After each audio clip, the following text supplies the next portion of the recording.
Alrighty guys, I'm torn here. Maybe you can help me. I love a lot of things about Original War. Its unique mechanics, off-the-wall writing, and approach to unique RTS design, to name a few. But simultaneously, some of its design decisions drive me up the wall. And overall, thanks to how it's designed, and as a product of its time, I find it difficult to just play and enjoy. It's all pros and cons I guess, but if there's one thing I can say about Original War, then it's that its title is pretty darn indicative of the game itself. It's nothing if not original. Original War is a Czech RTS released in 2001 by Alta Interactive. Alta's first game was an eccentrically styled puzzle title called Fish Fillets, and they decided to follow that up with a grim real-time strategy game about time travel, with some of the hardest box art of all time, where American and Russian scientists mind control monkeys to fight each other in violent and bloody conflict millions of years ago. Sounds good to me. After Original War, Alta would go on to create a couple of XCOM style alien invasion strategy games, as well as a 2007 sequel to Fish Fillets. Coincidentally, the sequel to their debut series would also be their last release as an independent outfit, as in the late 2000s, Alta was chomped up by a bigger Czech fish in Bohemia Interactive. The acquisition was part of a wider strategy by Bohemia, as they were looking to increase their development power for building upon their new smash hit military simulation game, Arma 2. There's always a bigger fish. While Alta would never create a sequel to Original War, spiritual or otherwise, the mantle was picked up by the small but dedicated community that had formed around it. Across the years, starting from 2005 and culminating with the acquiring of the game's source code in 2011, the Original War support team has been valiantly keeping the game alive by issuing regular updates to not only keep it running on modern hardware, but provide balancing changes, add new maps, fix bugs, and more. Original War might not be the perfect RTS for me, but it's probably the perfect RTS for someone. And if nothing else, I can certainly appreciate that. Original War has a distinctive art style that doesn't really remind me of anything that I've ever played.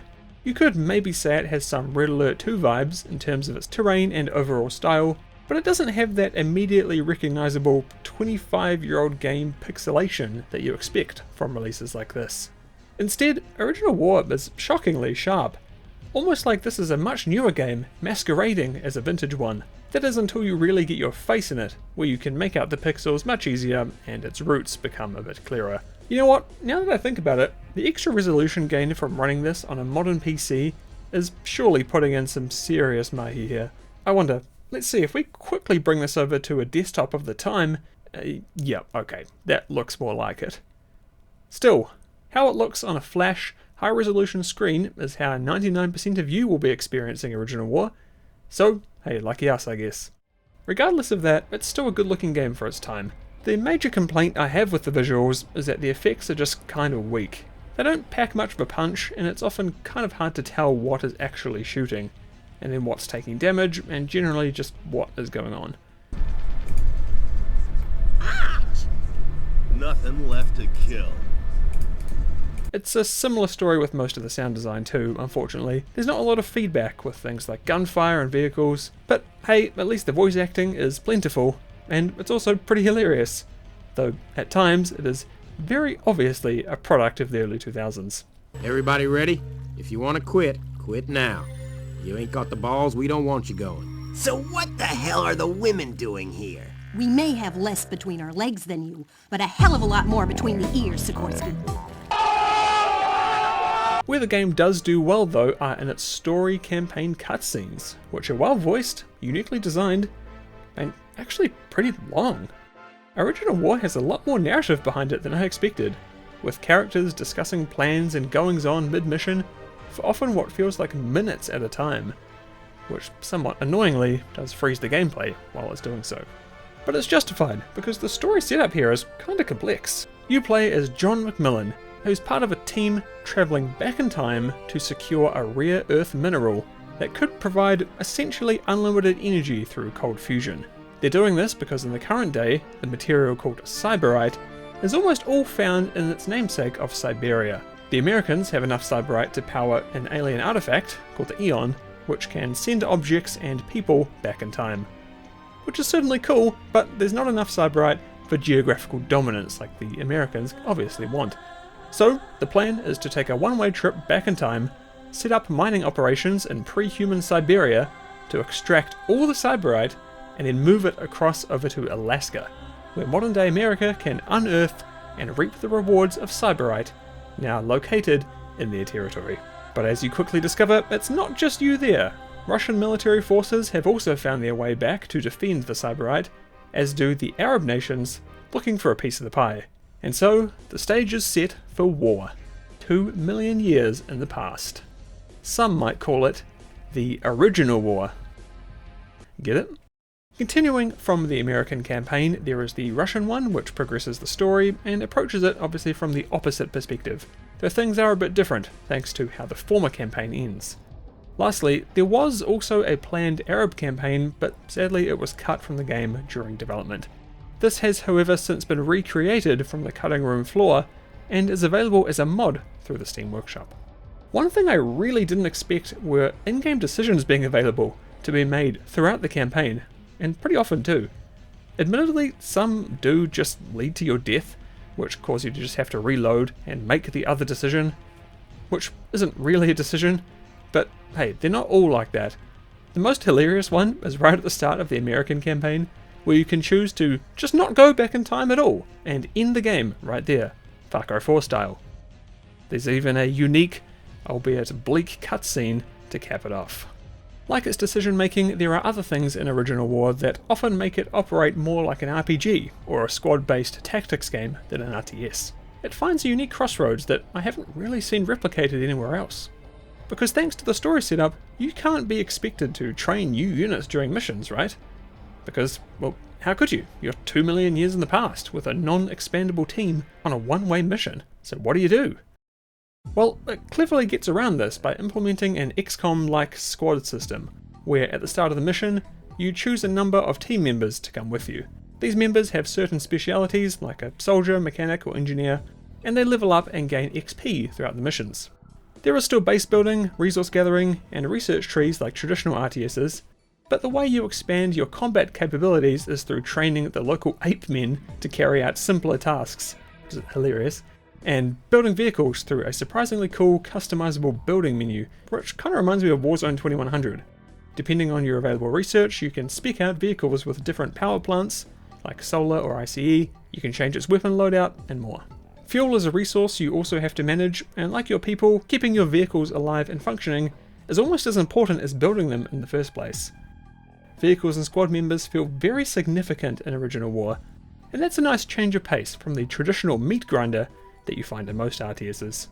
Unfortunately for me though, and it does kind of pain me to say this, playing Original War just never really clicked. And believe me, I did try.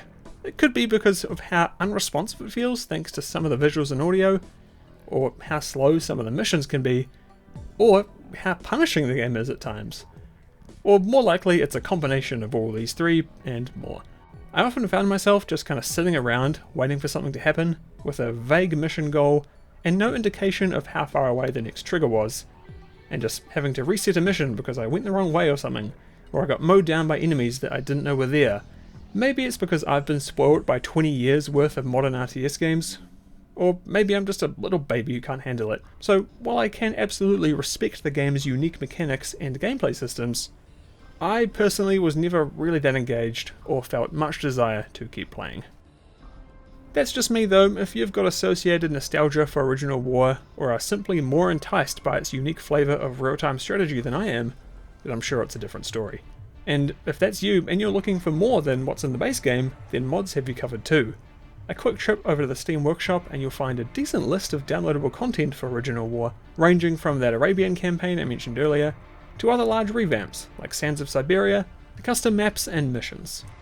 Having this be available through the workshop is great to see. It's super easy to install and makes enjoying Original War in 2024, soon 2025, much easier. Speaking of, playing Original War today is actually super easy, in no small part thanks to the great work done by the Original War support team over the past, 20 years. For starters, you can just buy it on Steam or GOG for an honestly kind of pricey $10 US. This seems to be because Bohemia, who own the license, jacked up the price while also bundling it with Silica, which is another strategy game they have under their umbrella, and it makes it look like you're getting some kind of sick deal if you buy them together, but you can see just last year that Original War was selling for $4.99, so yeah, that sucks. But hey, it's fairly constantly on sale for a couple of bucks, which is a much more palatable price for an almost 25-year-old game. Thanks to the support team, it also runs basically flawlessly on modern hardware. I didn't get snagged on any technical issues to speak of, and it even handled my 4K multi-monitor setup perfectly right out the gate, which is a difficult challenge even for some newer games. You can still play multiplayer too, albeit without any skirmish AI, so you're limited to PvP games, though there is a mod that seemingly allows co-op through the campaign, but I haven't tested that. And you'll probably have to use Hamachi or something similar to play regular multiplayer. Ultimately, Original War is an exceptionally fascinating RTS game that I personally just can't really get into. While I can absolutely respect that it's a product of its time, and recognise that there are a lot of unique, interesting elements to it, playing it in 2024 without any previous experience or associated nostalgia hasn't been a massively enjoyable experience, to be honest. I didn't hate it or anything, but I just never got hooked, and instead I just found myself grappling with its rough edges and lack of modern conveniences, and just kind of tried to hack my way through it. With previous experience though, and especially with some childhood nostalgia, I totally get why proponents of Original War speak highly of it. The mechanics are still really unique to this day, and I can easily see how its tone and story would stick with you throughout the years. If you've never played it and are looking for something a bit off the wall, different to everything else, Original War is probably a good option for you to at least take a crack at, especially considering the work that the Original War support team has done to keep it humming along all these years, working near flawlessly on modern systems, and even having functional multiplayer without too much work. Just maybe grab it on a sale if you intend to buy it. Paying $10 to Bohemia for the privilege is kind of ridiculous. So thanks very much for watching, and if you have played Original War before, leave a comment. I'd love to hear your thoughts on it. Gen Hunter asks, have you enjoyed any games where it's mainly story driven or have less game mechanics, like novel type games? There's not a single one that really jumps out at me. It's not a genre that I usually venture into, but if there's any good examples that you think would be a good place to start, let me know. Dasrufkin asks, what are my top 5 RTS games of the 2020s so far?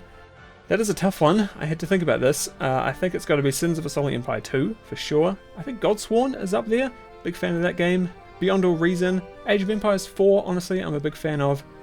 And I know Age of Empires 2 Definitive Edition came out on like the end of November 2019, so I'm going to call that close enough and say that as well. The Posh Barbarian asks if I've ever been interested in FPS, RTS hybrids like Natural Selection, Battlezone, or Executive Assault. Honestly, not really, but I am open to be convinced by one. I did play a bit of Natural Selection back in the day, but that's all when it wasn't much. I did like what Rat and Reich was hinting at with its early trailers, like the Rattlefield, so, you know, if that comes into fruition, then I am keen to try it out. And lastly, Gan Hunter asks, another year passed, what is your 2025 New Year's resolution for the channel? That is a tough one. I've kind of been grappling with this. I kind of pendulum between becoming one of those channels that makes like a video every 8 months, or just kind of making what I want when I want, or trying to have something more focused. I do have a lot on outside of YouTube, so it can be hard to try and get a regular upload cadence.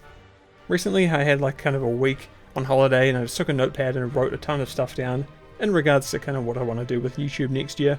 So that's given me some stuff to think about. I think what I will be doing is trying to focus on videos that I A, want to make, but B, will perform well, hopefully. But I also want to do like a couple of really big videos a year that, even if they don't perform well, are kind of like a proof that I can make a great, 1 hour or 2 hour kind of documentary style video. So I do want to keep those up. Honestly, I'm pretty excited and I'm looking forward to seeing what 2025 brings. And I hope you are as well. Thanks very much to my patrons and YouTube members for supporting the channel. As to Kaio, Bad Ghosts, Sean, Greyspirit4, George, King Thickums, Pavel, Bram, Christian, Dan, Orion, and Disrufkin. And my paladins, of course, Johnny, Marika, Age of Cause, Tank, and Empyrean. Thank you guys so much for watching, and I'll see you all maybe in 2025. I might sneak one more video in before then.